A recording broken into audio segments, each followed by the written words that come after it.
Hi everyone. Today's video is actually a clip from today's coaching call within the Pull Up Academy. I thought that the snippet that I've taken out of it is pretty useful for anyone out there who struggles with bodyweight exercises, where you maybe are strong or you think you're strong and then you feel really weak when it comes to things like push-ups and planks and exercises that really don't require you to lift a lot of load, but for some reason they're really burning you out and you're not getting any further with them.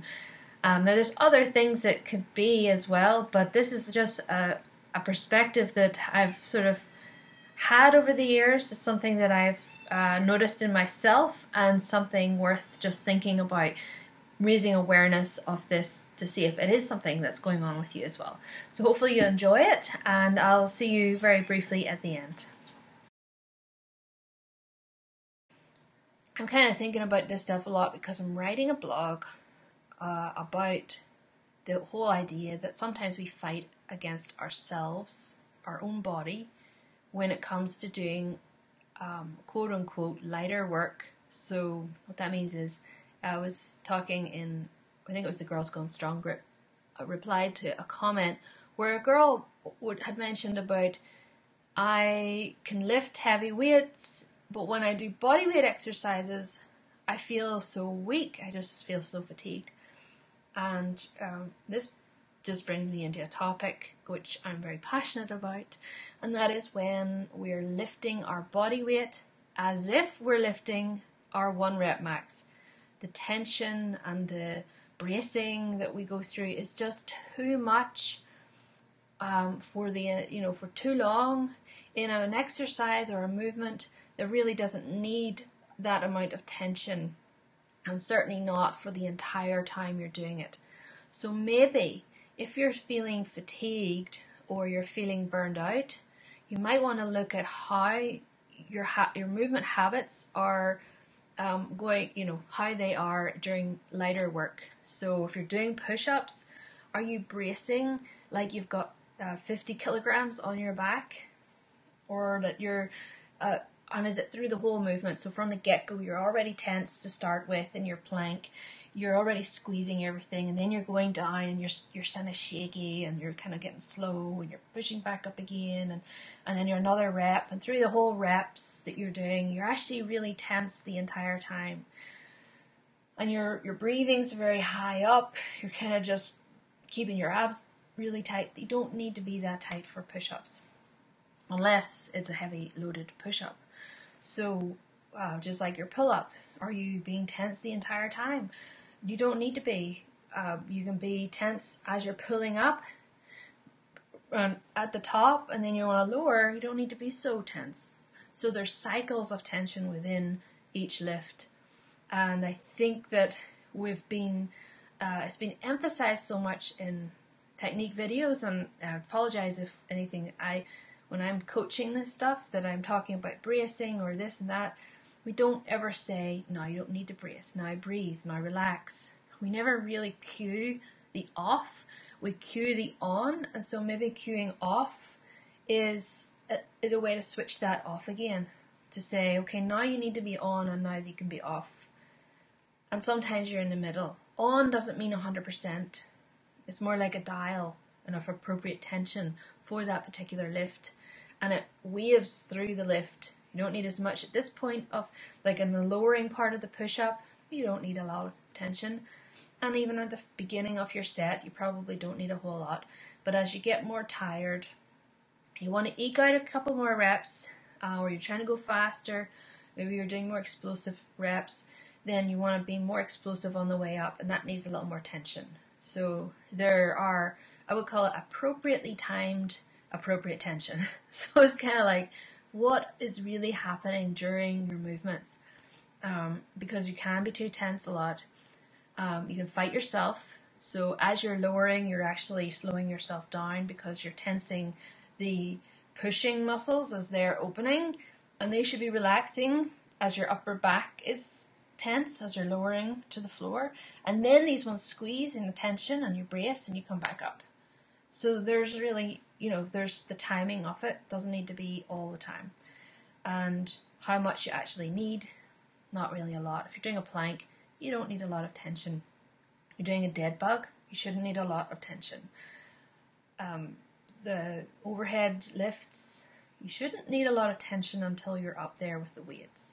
So as your loading goes up, external loads especially, then more concern over mechanics and tension, and again, still not in the entire lift. Like you get tense for pulling on your deadlift, or at the beginning you want to get tense against the bar and do your lift, express your lift. On the way down, you don't need to be as tense. You just lower and controlling it to the floor. And the swing, like look at the kettlebell swing, it's just a perfect example of the tension relaxation cycle. You have a tension of the hip snap, and then as you're catching the kettlebell in your hip hinge, you shouldn't be bracing. You don't need to brace, but you brace on the way up into a standing position so you can propel the kettlebell forward. As you relax, you allow the muscles to stretch and they recoil themselves, and then you come back. So it's a nice cycle.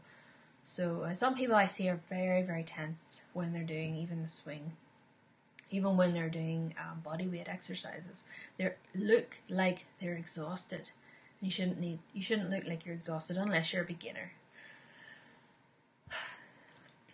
I only know about this because I did it, of course. If I didn't, I probably wouldn't have ever discovered what was really happening. I was tensing like everything I ever did was maximum. And even during the rest of the time, so I'm talking about the 1 hour you're in the gym, like if you're tense then, you're most likely also to be tense in other things. Like if I find myself I'm like sitting around with my fists clenched, it's like, why are my hands so tight? Or, if you're concerned about your posture, you might be sitting up very straight and your torso's always straight and your abs are always on a little bit. More than they need to be, or if you're picking something up off the floor, you're getting really tense. These things can happen when you don't even know it. So it's bringing awareness to when you're doing it so that you can feel yourself melt and relax and take notice of what it feels like when your body's actually relaxed. Jonathan challenged me to this. He said, you probably don't even realize what it feels like to be truly relaxed. Because when you think you're relaxed, as in you don't really have any worries or reason to be tense, your body's actually tense. You actually are holding yourself very tight because it's a habit. Probably for some of us is because we've had pain, and I walk very stiff, but it's not because I'm thinking, oh, I'm worried about this. It's because I've had a history of pain, and my movement patterns have become maladaptive, and this is like the limp that never goes away. Your body has learned this protective mechanism while the injury or the pain has been there, and then it continues when you're no longer in that state.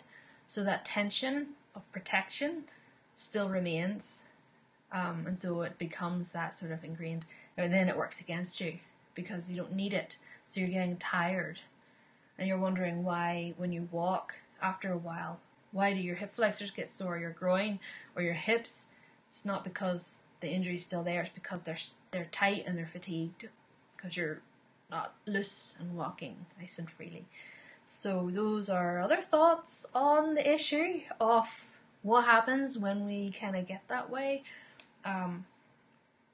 that we're very tired or whatever. So this is a blog that Dusty decided that she was going to come in to say hello. This is Dusty. She's very naughty. She's going to be up to no good in here. So hopefully that was helpful, and that. Oh, by the way, just as I'm just completely distracted now because of the cat. But let me know what you think about that. If it's something you notice in yourself, it's worth sort of bringing up as something I see all the time. Another announcement is that My Oh My TV is now My Oh My Fitness. So the website address has changed, myohmytv.com. Now, while I set up a whole bunch of redirects to move direct people from old links to the new links. I want just to tell you, you can replace that myonmytv.com/ whatever page it was or whatever workout you've put in as a bookmark or whatever. You can now just change that to myonmyfitness.com before the / and it'll take you to the new page. They'll just all the pages are still named the same, except for the first bit. The .com has changed. I'll be back soon with more. My On My Studio, the workout site where you're going to get brand new workouts, etc., is launching in 2 weeks. In fact, no, the 18th of December. It's going to be opening for early bird, and I hope that you can sign up for that, and another link below, and I'll take you to the sign up page for that, just to keep you in the loop about it. And I'm very excited about getting this going, because obviously it's a place where I can basically share new workouts and become a community where we're all kind of working together on a similar thing. So I will be back, when that's going or when it's about to go, and I'll do a little run through of the site and what it's all about, what you can get, etc., etc. So I will check back in. I will not be here. I'll be in my new studio, new house. We're moving next in like 5 days, so lots is happening, and I will be back soon with more. So enjoy, and leave a comment below. Let me know what you're thinking about this topic, and also ask me any questions about this as well. So I shall go now. Thanks for watching. See you soon.